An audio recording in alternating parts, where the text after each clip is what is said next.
이 시간 광고 있습니까? 없으면 하나님의 말씀 에스겔 44장 6절에서 9절까지입니다. 구약 성경 1222페이지입니다. 제가 읽습니다.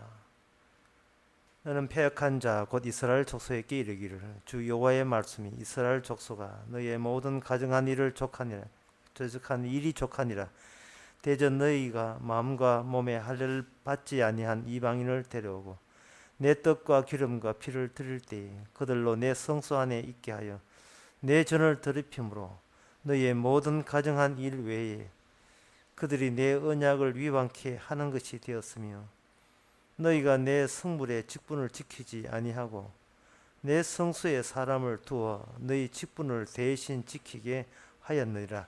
나 주 여호와가 말하노라. 이스라엘 족속 중에 있는 이방인 중에 마음과 몸의 할례를 받지 아니한 이방인은 내 성소에 들어오지 못하리라. 아멘.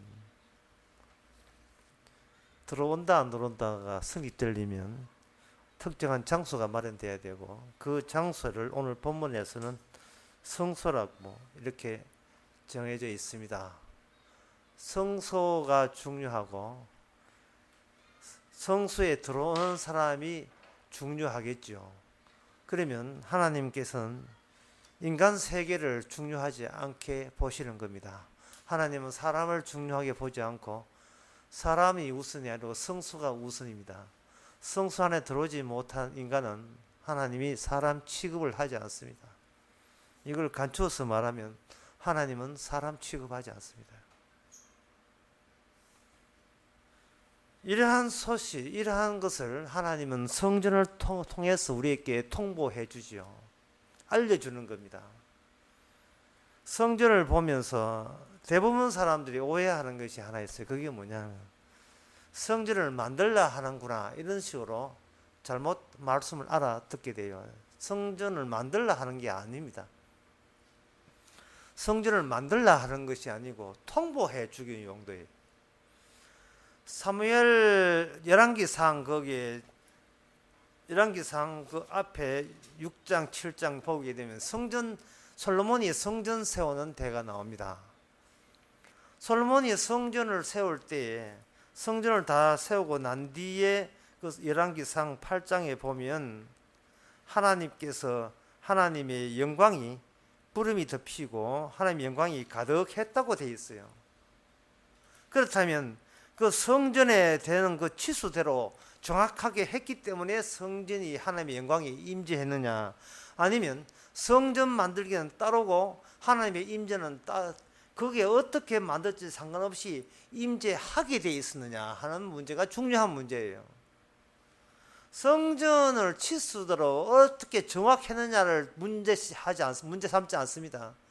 그냥 성전 짓는 그것에 대해서 어떻게 만들어진 상관없이 하나님께서는 임재하십니다. 그것은 뭐냐? 성전을 만들라는 명령한 것이 아니고 성전을 통해서 뭔가 나타내려고 하는 겁니다. 솔로몬이 성전 짓는 그 마음이 곧 내가 이 땅에 성전 짓는 마음과 일치된다는 것을 통보하기 위해서 솔로몬 지은 성전에 하나님께서 영광 중에 거기에 임재하신 거예요. 그걸 보고 솔로몬이 참 만들기는 잘 만들어서 이렇게 하신다면, 이렇게 생각한다면 그건 어처구니 없는, 그건 오인입니다. 오해입니다. 잘못된 생각입니다. 성전은 우리 보고 만들려 하는 게 아니에요. 우리는 뭐든지 건설하게 되면, 뭔가 신기하게 되면 그걸 그대로 만들어내려고 해요. 만들어진 것은 내 소유가 되기 때문에 내가 갑질하고 내가 주인 노릇하게 되어버립니다. 간증하게 되면 간증을 들으면서 사람들 간증을 집회를 끝나고 난 뒤에 교회 나가면서 뭘 생각하냐면 똑같은 것을 내가 만들면 나도 복받을 게 아니냐 하는 어떤 드라마 작가 같은 발상들이 막 떠올라요. 나도 어디 암 안 걸리나? 암 걸리고 살아 기도해서 좀 나아가지고 멋있게 신앙 좋다는 티를 좀 내서겠다. 그런 것이 막 오는 거예요. 그런 게. 성전은 이 성경의 모든 성경 말씀은 우리 보고 지키라 만들라는 말이 아니고 하나님이 자신의 뜻을 거기에 담아서 통보해 주는 겁니다. 얼마나 정확히 치수를 만들었냐를 하는 것이 아니고 그 성전의 취지를 에 대해서 네가 같은 마음을 갖고 있느냐를 묻는 겁니다. 그러면 오늘 본문을 통해서 성전은 또 무엇을 통보해 주느냐? 오늘 성전을 통해서 금지 사항을 통보해 주십니다. 뭐 어떤 걸 금지냐 하면 9절에 보면 나 주 여호와 말하노라 이스라엘 족속 중에 있는 이방인 중에 마음과 몸이 할례를 받지 아니한 이방인은 내 성소에 들어오지 못하리라 되어 있어요. 성소를 뭘 통보하느냐? 할례를 받지 아니한 사람은 내 하나님과 더불어 살 수 없다라는 점을 통보해 주는 겁니다. 이것은 2절에서 금지예요. 금지. 우리는 최초의 금지를 어디서 만나느냐 하면 에덴 동산에서부터 이미 금지가 주어진 걸 알고 있습니다. 그리고 에덴 동산에 금지만 있는 게 아니라 금지와 조를 이루어서 뭐가 있냐? 처벌이 있어요. 이 선악과를 따먹는 아는 정령 죽으리라. 그것만 없었으면, 그 금지 조항과 처벌 조항이 없었으면 깔끔하게 정말 파라다이스인데, 정말 파라다이스이잖아요. 어린애를 집안에 요새는 애 키우는데 난리다. 애 키우는 방을 유원지를 만들어놓은 것 같아. 미끄럼틀에다가 뭔가. 애들을 잘 키우기 위해서 비싼 그 놀이기구에다가 그런 거 진짜 내보기 수백만 넘은 것 같아요. 그런 걸 해가서 할 때 마음껏 뛰어놀아. 이거 괜찮잖아요. 마음껏 뛰어놀아. 그런데 그 한가운데 있는 그거는 만지면 안 돼. 이러면 앞에 말과 뒤에 말이 이게 무슨 돼요? 마음껏 뛰놀라에 그것을 저지해버리면 그거는 마음껏 뛰어노에 흠집이 생기는 겁니다. 그래가지고 마음껏 뛰놀라 그거 만지지 말라 하면 그게 앞뒤가 안 맞죠. 그거 빼야 진짜 마음껏이 되는 거니까. 하나님께서 에덴 동산의 금지 조항과 처벌 조항을 준 이유에 대해서 성경은 점차 하나님께서 뜻을 펼쳐가면서 마지막 때에 그 뜻의 이유를, 합당한 이유를 예수님 오시고 난 뒤에 우리 앞에 해답을 제시해 주셨습니다. 그것은 죽음 없는 창조는 없었다는 겁니다. 더 간추려서 말해서 모든 이 새 천지 창조는 죽음을 돋보기 하기 위해서 창조된 것이다. 그 죽음은 뭐냐? 예수님의 죽음, 십자가 죽음을 증거하기 위해서 천지 창조가 되었다. 골로새서 1장 16절의 말씀입니다. 아담은 상상도 못했어요. 세상이 지 세상인 줄 알았어요. 자기 마음대로 해도 되는 세상인 줄 알았어요. 다스리고 정보하라 하니까 지 성질도 다 다스리고 정보하면 되는 줄 알았습니다. 왜 처벌조항, 왜 금지조항이 왜 있는지를 몰랐어요. 하나님이 그렇게 일가를 신뢰했으면 다 맡기지. 다 맡기면 될 텐데. 뭔가 금지조항과 처벌조항을 그걸 포함시켜서 인간에게 뭔가 일임했다는 것은 이 우주가 너를 위한 세상이 아니라는 것을 암시하고 있는 거예요. 너를 위한 세상이 아니다. 네 좋아놓고 만든 세상이 아니야라는 거예요. 그러면은 너 말고 다른 분 좋아놓고 만든 세상이라는 겁니다. 글쎄요, 이 점을 알고 있는 사람, 정말 찾아보기 힘들어요. 이걸 알고 있는 사람이 참 찾아보기 힘들어요. 그 많은 기독교 서점 책들을 보세요. 이걸 전부 다 빠뜨리고 있습니다. 어떻게 하면 구원받는가? 좀 이런 내용들이에요. 성경은 구원받는 이야기가 아닙니다. 성경은 이런 이야기예요. 너는 왜 죽지 못하고 왜 자꾸 살아서 왜 주님의 죽으심을 네가 살아있는 네 몸체가 가리고 있느냐? 그걸 지적하고 있는 게 성경 내용이라니까요. 모든 걸 잃어버리고 주의 말씀으로 살아라. 이걸 요구하고 있는 게 성경이다 이 말이죠. 모든 걸 잃어버리고 모든 걸 잃지 아니하면 예수님의 죽음에 참여될 수가 없기 때문에 그렇습니다. 주님이 어떻게 살면 됩니까? 라는 질문 자체가 이건 애초부터 이건 성립이 안 돼요. 주님이 어떻게 삽니까? 거기에 대한 답변은 너가 조상 아담이 죽었기 때문에 그 죽음을 이어받아서 너가 죽게 된다. 그러면 그 다음 나온 질문은 답변 뻔한 거예요. 최초의 인간 아담 안 죽게 만들 수는 없었습니까? 라고 책임을 손가락질을 주님 보고 할 참이에요. 지금 반반 준비가 됐어요.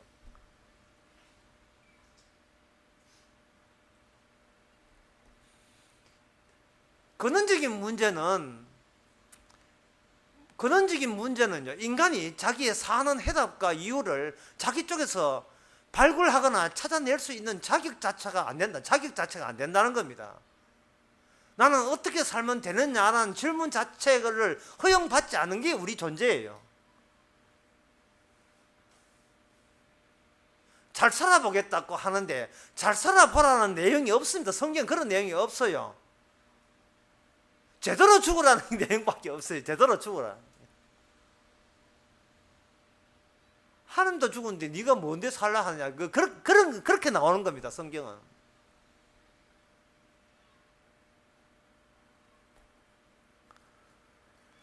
금지 조항에 있는데 창세기 3장의 금지 조항은 선악과를 따먹지 말라는 거죠. 근데 이 에스겔 44장에 나오는 마지막 때의 성전에서는 이방인을 할례 받지 않는 이방인을 내 성소에 들어놓지 마라 라는 금지 조항입니다.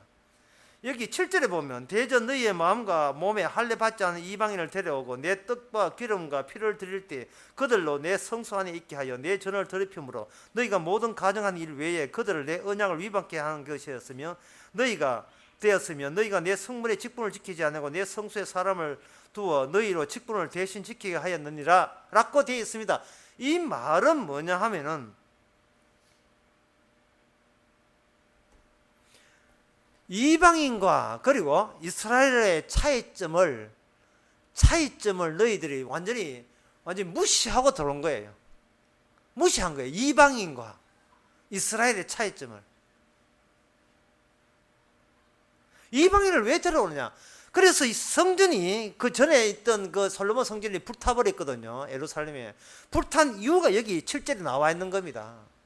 항상 그 어떤 말씀을 이렇게 해석할 때는요, 이런 경우를 이미 당하고 난 뒤에 그걸 이미 벗어나고 난 사람이 이 본문을 다시 봐야 해석이 가능해요. 이것을 경험하고 혼나고 난 뒤에 다시 이 본문을 보게 되면 그 사람이 뭐 뜻인지 이해되는 거예요. 그러니까 그 상황을 벗어난 사람이 이해서만 해석이 되는 이야기입니다. 이 대목이 이방인들을 하나님의 성전, 할례 받지 않는 이방인들을 거기에 성전에 집어넣었다. 사람들은 생각해요. 그게 뭐 어째서? 그게 뭐 이거 할례라는 게 그 뭐길래? 그게 뭐 도대체 뭔데? 그게 아무것도 그 포경 수술인데 그런 포경 수술을 하면 뭐 고려 수술인가 포경 수술 그거 하고 성전에 들어오고 하고 이게 무슨 관계 있느냐? 그들은 이야기합니다. 주님은 말씀하십니다. 네가 망해야 그런 질문을 하고 그런 불평을 하면서 네가 망해봐야 망하고 난 뒤에 이 관계 있구나 하는 걸 아는 게 관계 있구나.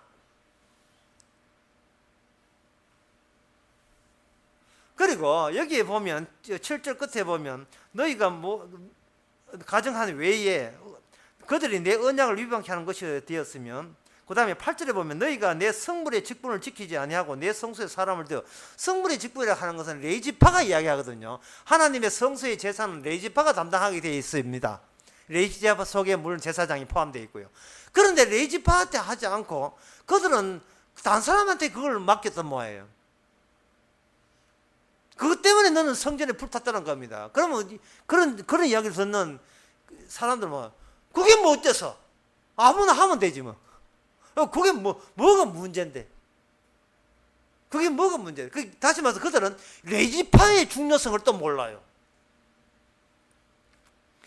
여기 7절 끝에 보면 그들이 내 언약을 위반하는 것이다. 이게 언약을, 하나님의 언약을 위반, 약속을 위반했다 되어 있거든요. 그럼 사람들은 약속을 위반하면 어떠냐?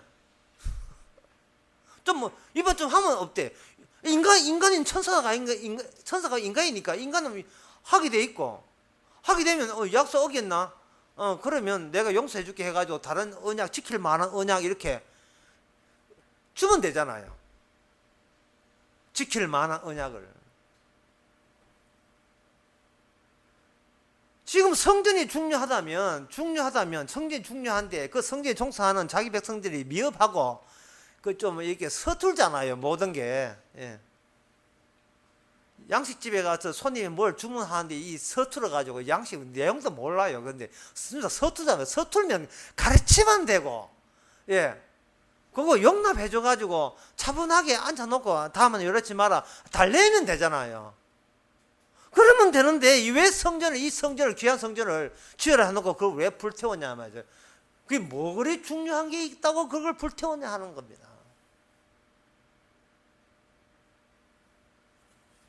그것은 이런 겁니다. 그들은 본인 이스라엘이라는 게 자체가 언약의 백성, 이스라엘 언약의 백성이거든요. 언약에 의해서 탄생된 언약의 백성 이스라엘이 얼마나 대단한 그러한 신분인지를 그들조차도 그걸 참 무시한 겁니다.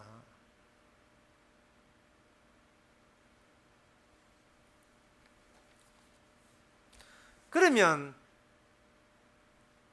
이스라엘이 왜 그래 중요한 직분이냐라고 했을 때 이방인을 내일 쫓아라 했거든요. 그러면 이방인을 통해서 이방인을 통해서 간접적으로 이스라엘이 어떻게 중요한 사람들인지를 이제 알 필요가 있겠죠.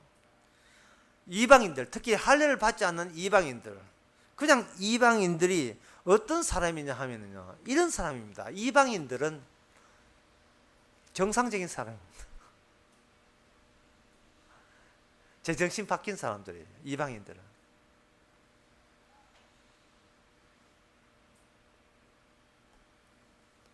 이방인들의 특징은 눈이 열린 사람, 뜨인 사람이에요. 창세기에 보면 아담이 선악과 따먹고 현상인 중에 하나가 눈이 열린 거죠. 눈이 열렸으니까 뭔가 깨달았으니까 그때부터 모든 것이 모방으로 흉내 내기로 버티는 겁니다. 하나님 흉내 내기를 시작한 거예요. 수치가 되면 자기 수치를 스스로 가릴 줄 알고, 성전 제락하면 성전을 만들 줄 알고, 율법 지키라 하면 율법을 지키면 되는 것이고, 이런 것들이 전부 다 이방인적 성격을 갖고 있어요. 이방인 속성을 보여주는 겁니다. 하면 되니까. 그런데 하나님의 말씀은 뭐냐? 율법은 처벌을 위한 율법이거든요. 처벌, 심판받기 위해서 준 겁니다. 그런데 이방인 속성은 뭐냐 하면 처벌을 위한 것을 복받기 위한 수단으로 그들을 잡아 당길 정도로 그들은 스스로 눈이 뜨였다, 눈이 열렸다, 또는 계몽되었다, 깨달았다, 이렇게 주장들을 하는 거예요.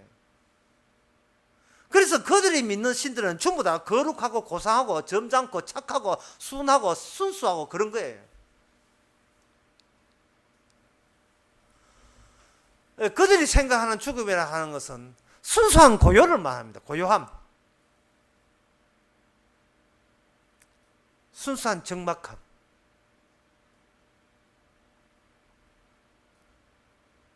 왜냐하면 그들은 죽음을 현재 죽지 않은 상황과 반대 방향으로 생각해서 세상은 번잡스럽잖아요. 복잡하잖아요. 골치 아프잖아요. 그러니까 그들의 욕망은 그들이 아는 눈뜬 상태에서는 번잡한 것 이유가 우리가 사는 게 복잡하니까 차라리 이걸 숨을 끊어주고 하게 되면 순수한 고요함 속에서 안식을 얻을 것이라 그렇게 생각한 겁니다. 그러나 성경은 말합니다. 죽음은 처벌이라는 사실, 더 요란스럽다는 사실, 더 시끄럽고 더 우당탕탕한다는 사실. 살아있을 때보다 더 복잡하고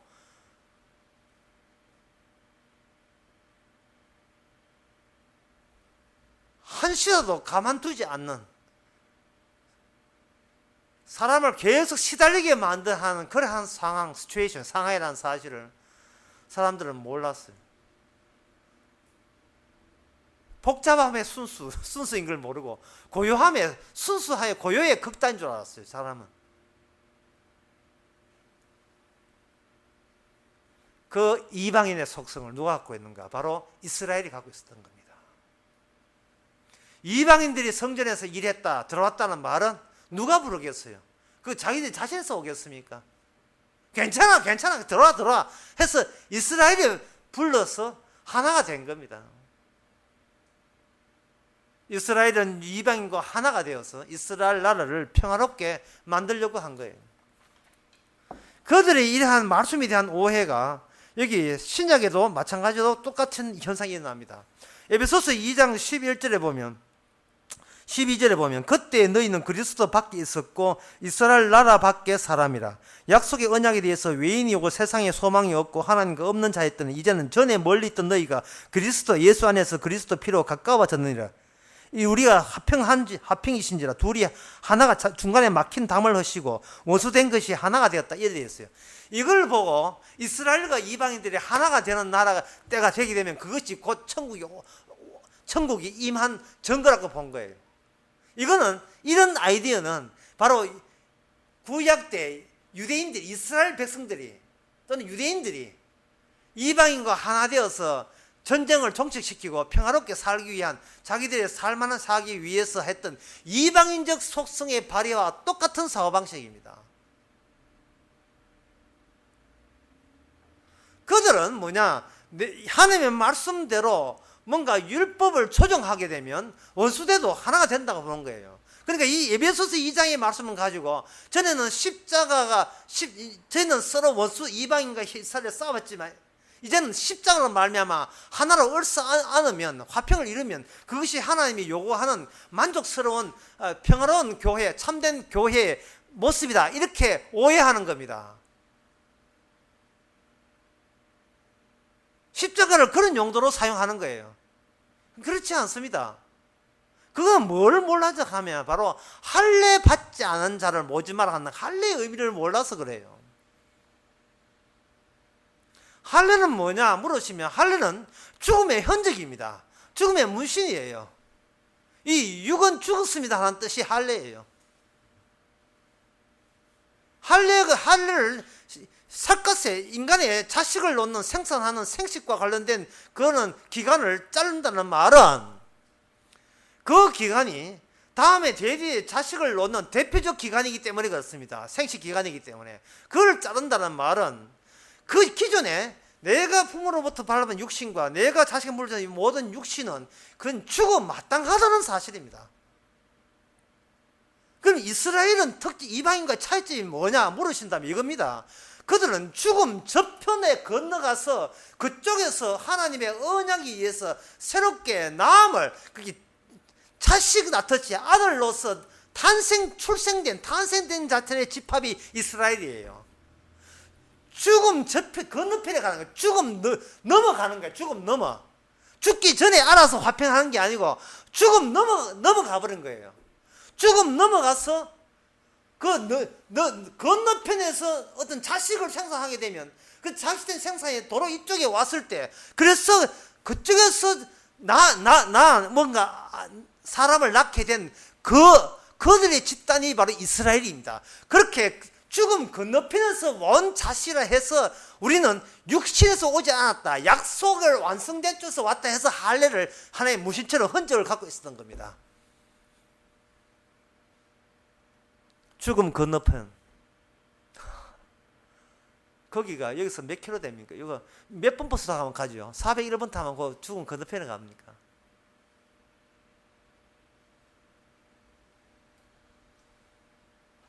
한국 기독교 신학, 교회 기독교도 마찬가지지만 가장 문제점 중에 하나는 바로 살아있는 사람들의 아이디어에서 신학이 나온다는 거예요. 성경 보면서 교회 운영 방법이 성경 자기가 살아있는 채로 나온다는 거예요. 할례 받지 않는 상태에서 나온다는 겁니다.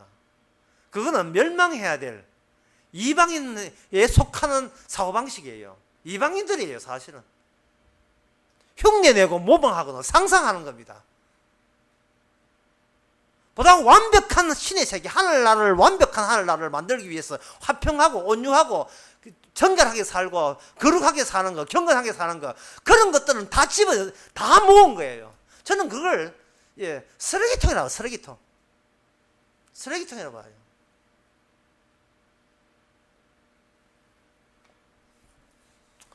사람이 살아가는 이 모든 것은 사실은 개꿈을 꾸기 위한 자료에 불과합니다.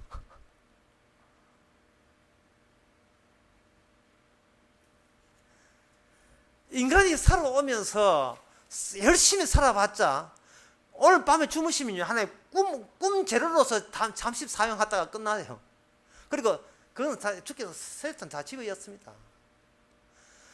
살아있으면서 한 것은 일체 인정받지 못합니다.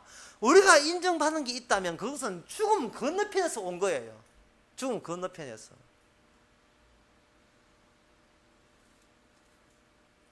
그러면 이스라엘 사람들이 죽음 건너편에서 하려면, 그러면 그 할례가 어떤 왜 그런 능력을 발휘합니까? 라고 물으신다면, 할례는 어떤 능력이 없어요. 할례는 문신이고 표징이라니까 어떤 능력은 없어요. 할례 자체를 할례를 100군데 할례 100군데 해봐도 소용이 없어요. 할례는 아무런 구원의 능력이 없습니다. 할례는 하나의 주께서 그렇게 하는 흔적이라니까요. 그러면 누가 할례를 시키느냐가 중요해요. 누가 이스라엘과 함께 동행하시면서 그분이 보이지 않는 그분이 백성들에게 할례를 시킨 거예요. 그럼 그분은 어디서 출연하느냐? 그분은 어디서 출연하는지 제가 그분 출연한 그 근거를 제기했습니다. 이사야 7장 14절인데 교회 좀 다녀본 사람은 들은 대목일게요. 제가 이야기하거든. 그 대목 이렇게 생각하시면 됩니다. 그러므로 주께서 친히 징조로 너에게 주실 것이라. 보라, 처녀가 잉태하여 아들을 낳을 것이요 그 이름을 임마누엘 하리라. 많이 들어봤지요? 예? 처녀가 잉태하여 아들을 낳을 것이요. 아들을 낳을 것이요. 부모가 죽음 전 건너편에 있는 거예요. 그 건너편에 있는 부모가 이 땅에 어떤 아들을 낳은 거예요. 아들을 낳았다가 이사야 9장에 보면 한 아기가 우리에게 낳고 한 아들을 우리에게 주신 바 되었는데 그 아들이 왜 왔겠습니까? 그 아들이 왜 왔겠어요? 그 아들처럼 탄생해야 돼. 그 아들처럼 이 땅에 출현한 자만이 그것이 할례 받은 사람입니다. 이스라엘에 해당돼요. 그 아들처럼 출현해야. 이 예수님, 그리고 예수님과 속했던 이 예수님의 백성들은 세상에 있는 부모로부터 만들어진 게 아니에요. 그것은 바로 그 사람이 구원받는다는 것은 그 사람의 근거가, 출생지가 죽음 저 건너편에 있기 때문에 그렇습니다. 죽음 건너편에 있기 때문에요. 죽음 건너편에 있다는 것을 어떻게 확인됩니까? 할례를 가지고 한다니까요. 할례. 그러면 할례 할까요? 할례는 할까요가 아닙니다. 할례라는 것은 우리가 만드는 거, 시행하는 거, 제작하는 게 아니에요. 새기는 게 아닙니다. 할례라는 것은 보여준다는 거예요. 보여준. 이방인들은 뭐든지 하게 되면 그걸 흉내내고 만들고 상상하고 유사품을 만들어요. 자꾸 만들고 한다고 시켰다고 하는데 그게 아니고 통고 뭔가 알려주는 역할을 해요. 그 할례가 뭐냐 하면 바로 주님의 십자가입니다. 예수님의 십자가예요. 골로새서 2장에 보면 이 십자가를 가지고 마지막 때에는 할례를 했습니다. 십자가로 너를 낳았다. 이겁니다. 십자가로 너를 낳았다. 십자가의 능력으로 너를 낳았다. 십자가의 능력으로 너를 낳았다는 말은 십자가를 계획했던 분이 죽음 저편에 계시는데 저편에 계신 분이 자기 나라를 채울 백성을 위하여 십자가의 능력으로 여기 있는 이방인들 가운데서 할례 행해서 그들로 하여금 하나님께서 그쪽으로 합류시키는데, 그 합류된 것이 뭐냐? 나타난 것이 하나님의 성전이라는 겁니다.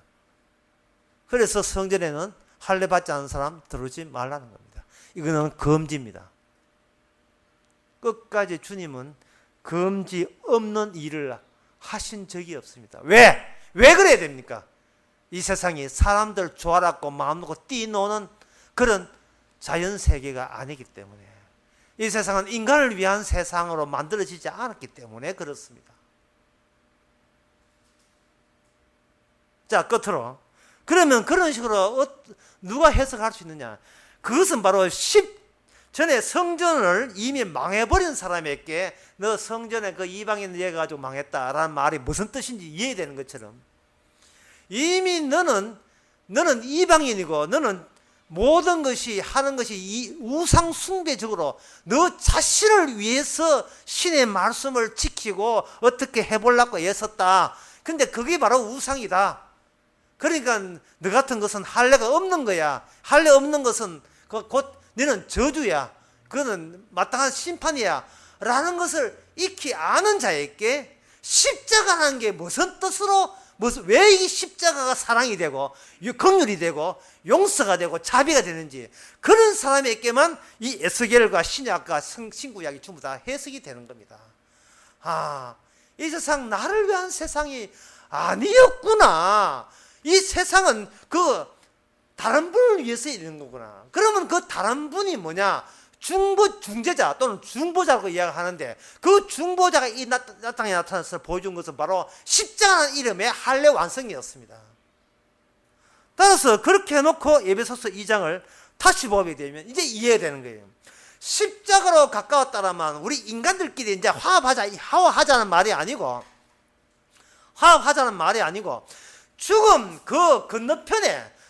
건너편에 가게 되면 이방인도 없고 유대인도 없고 오직 십자가의 능력으로만 죽었다가 살림 받은 사람만 거기에 있다. 그게 바로 에베소 2장에 나온 이게 교회라는 겁니다. 성령의 전이라고 하는 거예요.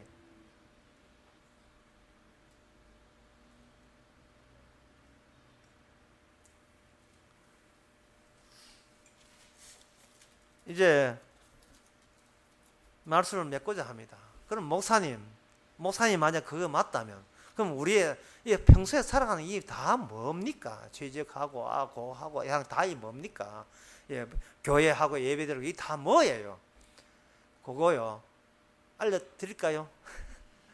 저주의 조건입니다. 저주의 조건이에요. 사는 게 저주의 조건이에요. 너는 왜 저주 받아야 되는가를 네가 살아가면서 그걸 다시 느껴라. 왜 저주받아야 됩니까? 주님이 죽었거든요. 네가 잘못해서 저주받는 것이 아니고 이미 주님이 죽었음이라는 그걸 핵심을 증거하기 위해서 우리는 저주받아야만 한다는 것이 인간에게 부여된 조건입니다. 하나님의 창조된 조건이에요. 이걸 아는 순간 우리는 세상에 다 알아버렸어. 모든 걸 다 알아버렸어요. 자, 이제 내일부터 일터에 나갑시다. 저주받기 위해서. 간단한 문제예요. 저주받기 위해서. 저주의 조건을 알기 위해서 일터에 아침 일찍부터 나가면 되는 거예요. 사대면 되는 겁니다. 하나도 팔아주 있어. 왜? 저주받기 위해서. 그거 팔면 돈 생기겠죠. 돈 생기면 맛있는 거 먹겠죠. 맛있는 거 먹으면 기분 좋겠죠. 그게 바로 저주받는 게 기분 좋은 거. 왜? 눈이 떴으니까. 이젠 죽음 선악과는 치우고 생명나무 치우고 나만 잘 되면 되니까. 이 세상은 나만 행복하면 되니까. 그게 바로 주께서 고대했던 저주의 그것 때문에 저주받는 거예요. 할례 이런 거 전혀 관심 없이 죽음 접해야 죽어봐야 아는 기고 그냥 살아있는 눈에 띄는 그런 우리들 나를 위해서만 살면 그만이라는 거가. 그걸 위해서 모방도 하고 흉내도 하고 상상도 발휘하고 그렇게 하는 겁니다. 주에 이렇게 경건하면 백성 맞죠? 이렇게 상상하는 거예요. 죽음 저편에서 태어나야 이스라엘인데 그게 이 마음의 할례, 영적인 할례를 받아야 이스라엘인데, 인간이 자기가 상상력을 동원해가 종교적인 형식을 끌어모아서 자기를 신자라고 자꾸 이렇게 우기는 거, 그게 바로 저주의 조건이 되는 겁니다. 점점 더 자기 저주를 끌어모으게 되죠. 뭐 안 끌어모은다고 뭐 또 저주 안 받는 건 아니고. 예. 어쨌든 간에 내가 어떻게 잘 됩니까라는 그 질문은 하지 마세요. 이미 예수님이 죽었고 주님의 죽으심의 능력으로 살려주면 살고 안 살려주면 지옥 가고 끝! 이 끝이에요. The end. 영어로 the end. 네, 안 해, 영어만 해.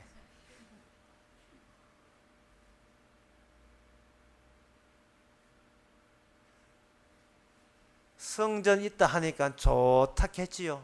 성전 자체가 중보자요, 중재자요, 매개자입니다. 성전 자체에 뭐가 들어가 보니까 거기 금지가 있네요. 할례 받지 않는 이방인들은 도우지 마라. 끝까지 주님께서는 이 금지 조항, 벌칙 조항을 주님께서는 양보한 적 없고 철회시킨 적이 없습니다. 그래서 이 세상은 마지막 끝은 천국과 지옥, 지옥과 천국으로 구분됩니다. 그게 성전의 취지였고 설립 취지였습니다. 기도하겠습니다. 하나님 아버지, 나 살기 위해서 그걸 우선시하고 하나님을 어떻게 기도하고 기대보는 그런 모든 모습이 바로 하나님의 취지에 어긋나는 이방인들의 짓이라는 사실을 저희들이 이제 알아사오니 어떤 일을 해도 십자가를 증거하는, 십자가와 비교하면서 우리 자신의 못남과 우리 사심의 용서받음을 더욱더 감사할 수 있는 저희들 되게 하옵소서. 예수님 이름으로 기도합니다. 아멘. 찬송가 511장 합시다.